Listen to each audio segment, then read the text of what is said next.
నా పరిస్థితులు ఏంటో, నీ సన్నిధిలో నేను ఎలాగో బ్రతికాను అయ్యా, పరిపాలన ఎలాగో చేశాను, కుటుంబాన్ని ఎలాగో చూసుకున్నాను, ప్రజల్ని ఎలాగో చూసుకున్నాను, నీకు ఇవ్వవలసింది ఇవ్వకుండా ఉన్నానా, చేయవలసింది చేయకుండా ఉన్నానా, నీ దృష్టికి అనుకూలంగా ఉన్నాయో ప్రతికూలంగా ఉన్నాయో కృపతో జ్ఞాపకం చేసుకో. హిజ్కియా రాజు ప్రార్థన చేసినప్పుడు ఆ ప్రార్థన దేవుని సింహాసనాన్ని కదిలించింది. ప్రభుకు మహిమ కలుగును గాక. హల్లెలూయా. ఆ ప్రార్థన సింహాసనాన్ని కదిలించగలిగింది. ఆ ప్రార్థన ధూపం వల్ల వెళ్ళగలిగింది. ప్రార్థన ధూపం వల్ల వెళ్ళి సింహాసనాన్ని కదిలిస్తే, ప్రేమ కలిగిన దేవుడు వెళ్ళిపోతున్న ప్రవక్తకు మరలా వాక్కును పంపి, చెప్పండి, వెళ్ళు, వెనక తిరిగి వెళ్ళు. ఏం చెప్పమంటావు అయ్యా అంటే, వెళ్ళు, హిజ్కియా కన్నీళ్లు విడుచుట నేను చూశాను. దేవునికి మహిమ కలుగును గాక. నువ్వు కన్నీళ్లు కార్చట ఎప్పుడన్నా దేవుడు చూశాడా? నువ్వు కన్నీళ్లు విడుచుట ఎప్పుడన్నా దేవుడు చూశాడా? కుటుంబంలో సమస్య వస్తే, గొడవలు వస్తే, భర్త ద్వారా, భార్య ద్వారా, తల్లిదండ్రుల ద్వారా, అత్తమామల ద్వారా, ఎవరో ఒకరి ద్వారా ఏదైనా గొడవ వస్తే ఆ గొడవకి అసలు నువ్వు కార్చే కన్నీళ్లు అంతుండదు, అంత కన్నీరు కారుస్తావు. కానీ బిడ్డలారా, అదే కన్నీరు రాత్రి వేళ మోకరించో, పగటి వేళ మోకరించో, మధ్యాహ్న కాలం మోకరించో, దేవుని పాదాలు దగ్గర కన్నీరు కార్చుతూ నీ కుటుంబం కొరకు నువ్వు ప్రార్థన చేస్తే, తిరుగుబోతైన నీ భర్త మారుతాడు. దేవునికి స్తోత్రం. త్రాగుబోతైన భర్త మారుతాడు, జోదగాడైన మారుతాడు, అక్రమకారుడైన మారుతాడు, అన్యాయస్తుడైన మారుతాడు. ఏ స్థితి కలిగిన వ్యక్తి అయినా నీ కన్నీరు వారి జీవితాన్ని మారుస్తుంది. దేవుని స్తోత్రం. నువ్వు కన్నీరు కారిస్తే దేవుని దగ్గర నుంచి వాక్కు వెళుతుంది. ఎక్కడికి? నీ భర్త దగ్గరికైనా వెళ్తుంది, నీ భార్య దగ్గరికైనా వెళ్తుంది, నీ తల్లిదండ్రుల దగ్గరికైనా, అత్తమామల దగ్గరికైనా, స్నేహితుల దగ్గరికైనా. నువ్వు కన్నీరు కార్చుట నిజంగా దేవుడు చూస్తే, నీ కన్నీటి ప్రార్థన దేవుడు వింటే, నీ బిడ్డల పరిస్థితిని అయినా అవలీలగా మారుస్తాడు. దేవుని స్తోత్రం. మారుస్తాడు ఆయన. దేవుని బిడ్డలారా, హిజ్కియా ప్రార్థన దేవుని నిర్ణయాన్నే మార్చేసింది. స్తోత్రం చెప్పండి. హల్లెలూయా. ఏమనుకున్నావు? నీ ప్రార్థన కన్నీళ్లతో ఉండే ప్రార్థన అయితే ఏ పరిస్థితులైనా మారుస్తుంది. మధ్యాహ్నం మీకు జ్ఞాపకం చేశాను. ఎవరి ప్రార్థన? నినివే పట్టణస్థుల యొక్క ప్రార్థన దేవుని యొక్క నిర్ణయాన్ని మార్చేసింది. కానీ సొదొమ గొమొర్రా పట్టణస్థులు ప్రార్థన చేయలేదు కనుక దేవుని నిర్ణయము మారలేదు. సేమ్ టైం నినివే మీదకి ఉగ్రత, సొదొమ గొమొర్రా పట్టణాల మీద కూడా ఉగ్రతే. కానీ సొదొమ గొమొర్రా పట్టణస్థులు, సింహాసనం మీద కూర్చున్న రాజు మొదలుకొని కిందున్న వాడితో సహా, అధికారులు, అధిపతులు, రాజులు, చక్రవర్తులు, ప్రధానులు, అందరూ పురుషులు, స్త్రీలు, పిల్లలు, పశువులతో సహా ఉపవాసం ఉండి, బిడ్డలారా, వాళ్ళు ప్రార్థన చేస్తే, వాళ్ళు కన్నీరు కారిస్తే, వాళ్ళు ప్రార్థన చేస్తే, వాళ్ళకి వార్త చెప్పమన్న ప్రవక్తల్ని పట్టడానికి దూరంగా పందిరేసుకుని పందిరి కింద కూర్చుని ఆ పట్టణానికి ఏం జరగబోతుందోనని చూస్తున్నాడు. పంపబడిన ఆ ప్రవక్త హృదయంలో సంతోషమున్నవాడైతే ఆ పట్టణం మీద ప్రేమ ఉన్నవాడైతే, ఆ పట్టణాన్ని రక్షించాలనుకున్నవాడైతే పందిరి కింద కూర్చుని చూడడు. ఆ పందిరి కింద కూర్చునైనా పట్టణం కొరకు చేతులెత్తి ప్రార్థన చేస్తాడు. నా ప్రభు బిడ్డలారా, యోనా పందిరి కింద కూర్చున్నాడు కానీ ఆ పట్టణాన్ని కాపాడయ్యా అని కన్నీరు కార్చిన వాడు కాదు.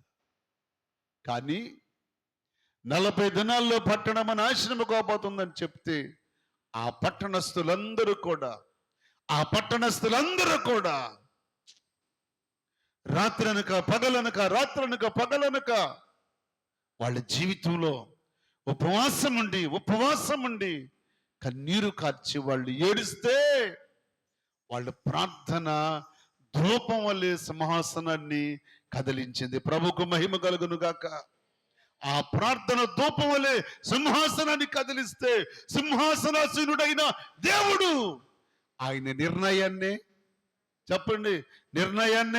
మార్చేసుకున్నాడు. దేవునికి స్తోత్రం కలుగును గాక. హల్లెలూయా. 1,20,000 మంది ప్రజలు రక్షించబడ్డారు. ప్రభుకు మహిమ కలుగును గాక. ఎవరు ప్రార్థన చేశారు? నినివే పట్టణస్థుల ప్రార్థన దేవుని నిర్ణయాన్ని మార్చింది. ద సేమ్ టైం సొదొమ గొమొర్రా పట్టణం మీద ఉగ్రత వస్తుందంటే ఆ పట్టణస్థులు ప్రార్థన చేసిన వాడు ఒక్కళ్ళు కూడా లేదు.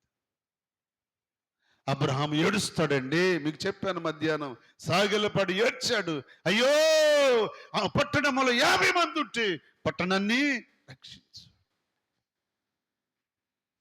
చివరికి వస్తే 10 మంది కూడా లేరు. అబ్రహాము పట్టణం కొరకు ప్రార్థన చేశాడు తప్పించమని. దేవుడు తన నిర్ణయాన్ని మార్చుకోలే. ఎందుకో తెలుసా? పాపం చేసింది ఎవరు? సొదొమ గొమొర్రా పట్టణస్థులు. పశ్చాత్తాపపడవలసింది ఎవరు? సొదొమ గొమొర్రా పట్టణస్థులు. కన్నీరు కార్చవలసింది ఎవరు? సొదొమ గొమొర్రా పట్టణస్థులు. ఏడవలసింది ఎవరు? సొదొమ గొమొర్రా పట్టణస్థులు. మూల్గి ఏడ్చి కన్నీరు కార్చి ఉపవాసం ఉండి ప్రార్థన చేస్తే దేవుడు తన నిర్ణయాన్ని మార్చుకునేవాడే. కానీ వాళ్ళు ప్రార్థన చేయలే. అబ్రహాము పట్టణంలో ఉన్న లోతు కొరకు, అబ్రహాము కుటుంబీకుడు రక్త సంబంధం ఉన్నాడు కదా, లోతు కుటుంబం, ఆ కుటుంబాన్ని మాత్రమే దేవుడు తప్పించాడు. చివరికి లోతు భార్య కూడా నశించిపోయింది. దేవుని బిడ్డలారా, మన జీవితంలో దేవుని నిర్ణయాన్ని మార్చగలిగింది వేరెప్పుడు మర్చిపోవద్దు. నైవేద్యము మార్చలేదు, బలులు మార్చలేవు, కానీ చెప్పండి, దేవుని నిర్ణయాన్ని మార్చగలిగింది ఒక్కటే. అదేంటది? ప్రార్థన. ఈ రాత్రి మీకు జ్ఞాపకం చేస్తున్నాను, మరణించవలసిన హిజ్కియా రాజు, చెప్పండి, మరణించవలసిన హిజ్కియా రాజు, భయంకరమైన గాయంతో మూలుగుతున్న రాజు. బిడ్డలారా, దేవుడు 15 సంవత్సరాల ఆయుష్కాలం ఇస్తే మరల వచ్చి అంజూరపు అడలు తీసుకొచ్చి ఆ గాయానికి పెడితే గాయము మానిపోయింది. స్తోత్రం కలుగునుగాక. రాజు పరిపాలన అద్భుతం. కనుక ఈ రాత్రికాల సమయంలో మన జీవితంలో మనము చేసే ప్రార్థన కనీసం మన కుటుంబం మీదకి వస్తున్న దేవుని ఉగ్రత, దేవుని శిక్ష, దేవుని ఉగ్రత మార్చుకోవటానికి అలాంటి శక్తి కలిగిన ప్రార్థన నీ దగ్గర ఉందా? వస్తున్న ఉగ్రతను తప్పించుకోవాలంటే నీ ఇంటి వారిని అలాంటి శక్తి కలిగిన ప్రార్థనను చేయగలిగితే నీ కుటుంబాన్ని రక్షించుకోగలుగుతావు. లేకపోతే కష్టం అండి. ఒకసారి దేవుడు మోషేని పిలిచి, ఇశ్రాయేలు ప్రజలు ప్రయాణం చేస్తూ వచ్చి గిత్తీములో దిగారు. సంఖ్యాకాండము 25వ అధ్యాయం మొదటి నుంచి కొన్ని వచనాలు చదువుదాం. సంఖ్యాకాండము 25వ అధ్యాయం మొదటి నుంచి. ఇశ్రాయేలీయులు గిత్తీములో దిగి ఉండగా ఆ ప్రజలు మోయాబు రండ్రతో వ్యభిచారము చేయసాగిరి. ఆ స్త్రీలు తమ దేవతల బలులకు ఆ ప్రజలను పిలువగా వీరు భోజనము చేసి వారి దేవతలకు నమస్కారము చేసిరి. అట్లు ఇశ్రాయేలీలు కలుసుకొనినందున వారి మీద యెహోవా కోపము రగులుకొనెను. అప్పుడు యెహోవా మోషేతో ఇట్లనెను, నీవు నీవు ప్రజల అధిపతులందరినీ తోడుకొని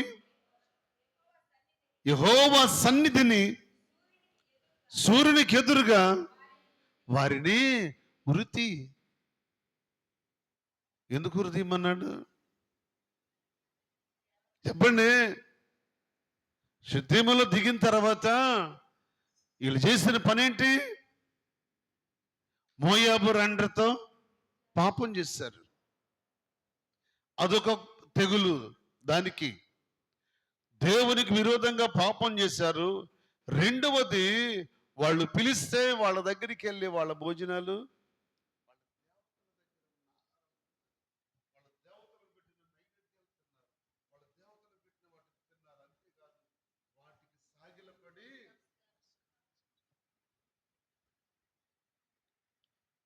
నేనంటాను, ఇశ్రాయేలు ప్రజలకు మూడవ రాజు ఎవరు? సొలొమోన్ కదా. సొలొమోన్ రాజు కదా. సొలొమోన్ రాజు అద్భుతంగా పరిపాలన చేసి ఫైనల్లో చేసిన పని ఇదే. ఎవరి వివాహం చేసుకున్నాడు? అన్యురాలిని వివాహం చేసుకుని యెరూషలేముకు ఎదురుగా బలిపీఠాలు కట్టి ఏం చేశాడు?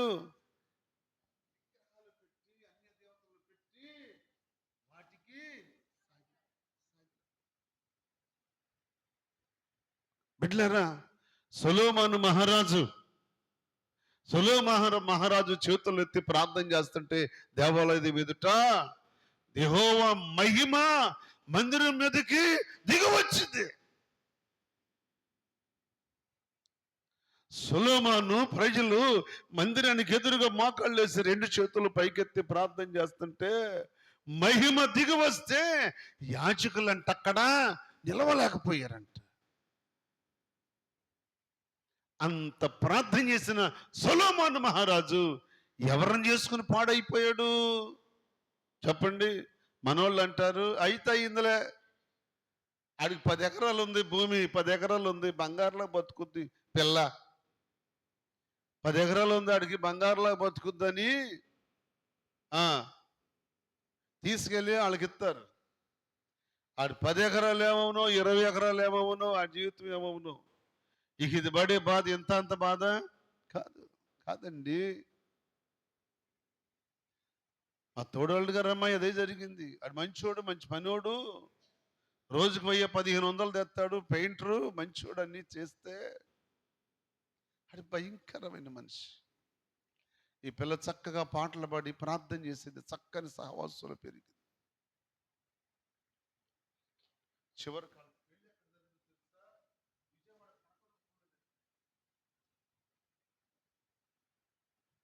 వాడి ఉద్యోగం ఏమోనో, వాడి వ్యాపారం ఏమోనో, వాడి వ్యవసాయం ఏమోనో, వాడి ఆస్తి ఏమోనో, వాడి ఐశ్వర్యం ఏమోనో, వాడికి వెండి ఉన్నా, బంగారం ఉన్నా, ఐశ్వర్యం ఉన్నా, ధనం ఉన్నా, ధాన్యాలున్నా, ఏది ఉన్నా, దావీదు అంటారు, వారి వెండి వారి ధనధాన్యముల కంటే ఏది విస్తరించినా ఆనాటి సంతోషం కంటే నాకే సంతోషం ఎక్కువ. వాడికి ఎంత ఉంటేనే.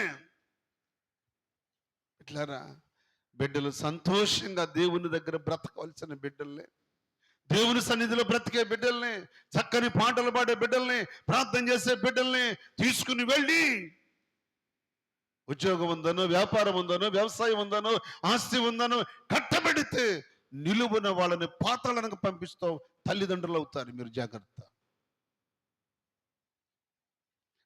అదే ఇక్కడ శుద్ధిములు దిగిన వాళ్ళు ఆ ప్రాంతమే భయంకరమైన ప్రాంతం. ఈ యవనస్తులందరూ పోయి ఎంతమంది? 24,000 మంది. చెప్పండి ఎంతమంది? 24,000 మంది చచ్చారు. ఎవరు చంపారు?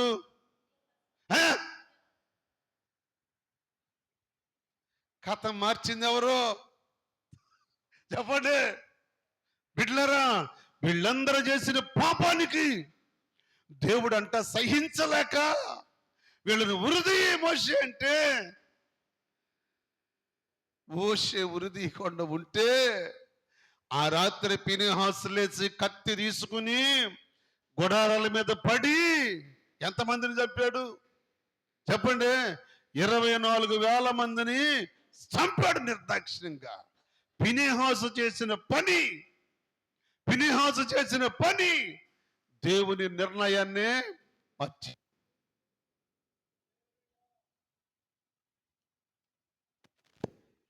అప్పుడప్పుడు మనకు అర్థం కాదు బిడ్డలారా. దేవుని నిర్ణయము మారాలి అంటే దానికొకటే, అదేంటో తెలుసా? అక్కడ జరగవలసినది జరగాలి. ఫినెహాసు ప్రార్థన చేయలేదు, ఫినెహాసు కన్నీరు గార్చలేదు. ఆయన అంటాడు, దేవుడు వారవలేని దాన్ని నేను వారవలేనంటే, దేవుడు అన్నాడు, ఫినెహాసు నేను వార్చలేని దాన్ని నువ్వు కూడా వార్చలేకపోయావు. ఫినెహాసు చేసిన పని అద్భుతం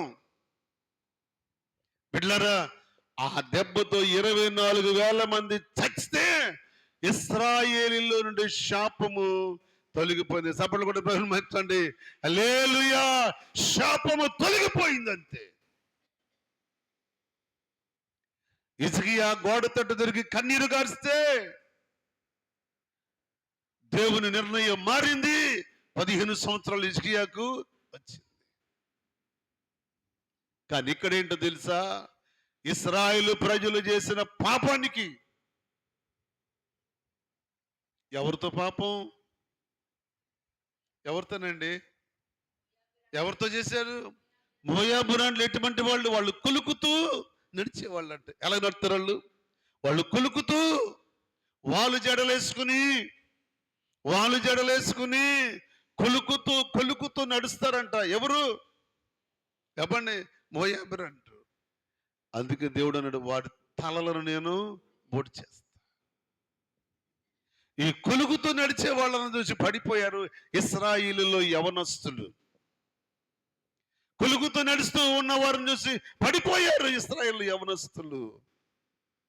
24,000 మంది చేసిన పాపానికి ఆ శాపం తొలగిపోవాలంటే, దేవుని నిర్ణయం అక్కడ జరగాలంటే, బిడ్డలారా వినండి, ఇశ్రాయేలు మీదకి దేవుని ఉగ్రత వచ్చింది, కోపం దిగి వచ్చింది. అది తొలగిపోవాలంటే ఎవరు లెగాలి? చెప్పండి. ఫినెహాసు లాంటి వాళ్ళని దేవుడు మీ కుటుంబాల్లో లేపును గాక.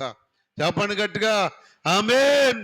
ఫినెహాసు లాంటి వాళ్ళు మన సంఘములో లేసుదురుగాక యేసు నామములో. ఫినెహాసు లాంటి వాళ్ళు లెగాలి. శాపాలు తొలగిపోవాలంటే, కీడులు తొలగిపోవాలంటే, అడ్డుబండలు తొలగిపోవాలంటే, అద్భుతాలు జరగాలంటే ఫినెహాసు లాంటి వాడు లెగాలి. అలాగ లెగిసినప్పుడే కార్యాలు చూడగలుగుతాం.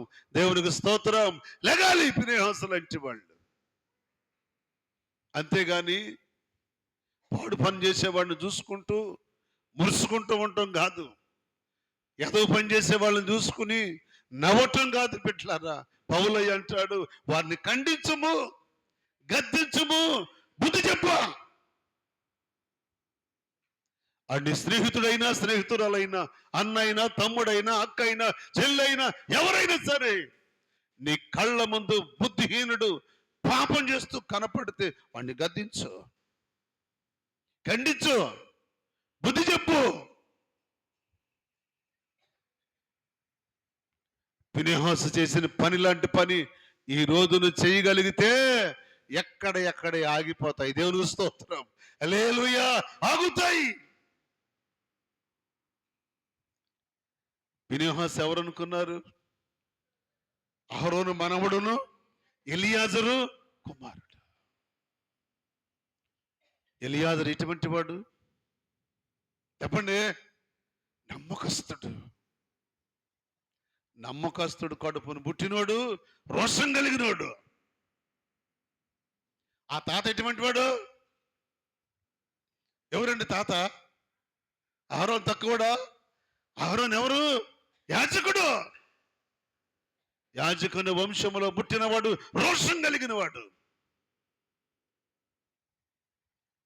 శాపాలు తొలగిపోవాలంటే, కీడులు తొలగిపోవాలంటే, సంఘం మీదైనా సమాజం మీదైనా లోకంలో ఎక్కడైనా సరే శాపాలు తొలగిపోవాలంటే ఫినెహాసు లాంటి వాడు లెగాలి. దేవునికి మహిమ కలుగును గాక. ఆమేన్. అలాగ లెగిస్తేనే పరిస్థితులు మారుతాయి, జీవితాలు మారుతాయి, కుటుంబాలు మారుతాయి. ఈ రాత్రి పరిశుద్ధాత్మ దేవుడు మనతో మాట్లాడుతున్న ప్రతి మాట మన జీవితానికి అది కట్టుకుని ఉండాలి. దేవుని నిర్ణయం ఎవరి దగ్గరికి వచ్చింది? హిజ్కియా రాజు దగ్గరికి వచ్చింది. దేవుడు ఒకటి నిర్ణయిస్తే అది సామాన్యంగా.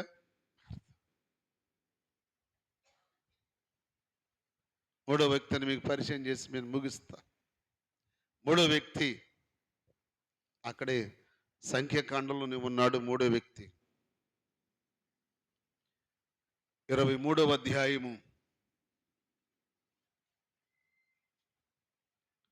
23వ అధ్యాయము మొదటి వచనం. అప్పుడు బిలాము, ఇక్కడ నేను బలి అర్పించుటకు 7 బలిపీఠములను కట్టి ఇక్కడ 7 కోడెలను 7 పొట్టేళ్లను సిద్ధపరచమని బాలాకు రాజుతో చెప్పాను. ఆ బిలాము చెప్పినట్లు బాలాకు చేయగా, అలాగును బిలామును ప్రతి బలిపీఠం మీద 1 కోడెను 1 పొట్టేలును దహనబలిగా అర్పించి, ఇశ్రాయేలీయులను ఏం చేద్దామని చెప్పండి? ఇశ్రాయేలు ప్రజలను శపించమని బాలాకు రాజు కంకణం కట్టుకున్నాడు. దానికి బిలాము కుడి కంట్లో బంగారం, ఎడం కంట్లో వెండి కనపడుతుందంట. అబ్బా, ఇంతకు మించిన అవకాశం నాకు లేదనుకున్నాడు. వెళ్ళి అడిగి చెప్పాడు, ఇదిగో 1 బలిపీఠానికి పని అవ్వలేదు రా పిచ్చోడా, ఇప్పుడు ఎన్ని కట్టాలి? 7 కట్టు. బాలాకు రాజు పని ఏంటో తెలుసా? ఎన్నైనా ఖర్చు పెడతా, ఎంతైనా చేస్తా, కానీ ఇశ్రాయేలు ప్రజల మీదకి ఏం రావాలి? శాపం రావాలి. సరే, మొత్తం మీద 7 బలిపీఠాలు కట్టాడు, 7 కోడెలను 7 పొట్టేలను అర్పించాడు. కానీ అక్కడ ఏమీ జరగలే. ఇదేనా నువ్వు చేసే పని? ఏంటయ్యా ఇంత ఖర్చు పెట్టాను, ఇదేనా చేసిన పని అంటే బిలామంటాడు, ఇదిగో ఆయన సెలవు లేదయ్యా. ఎవరు? ఆయన సెలవు ఇవ్వలేదు నా నోటికి.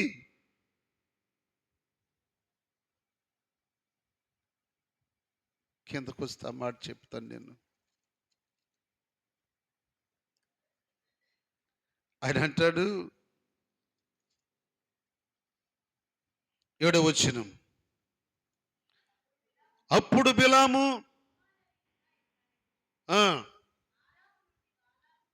అరాము నుండి బాలాకు, తూర్పు పర్వతం నుండి మోయాబు రాజులను రప్పించి,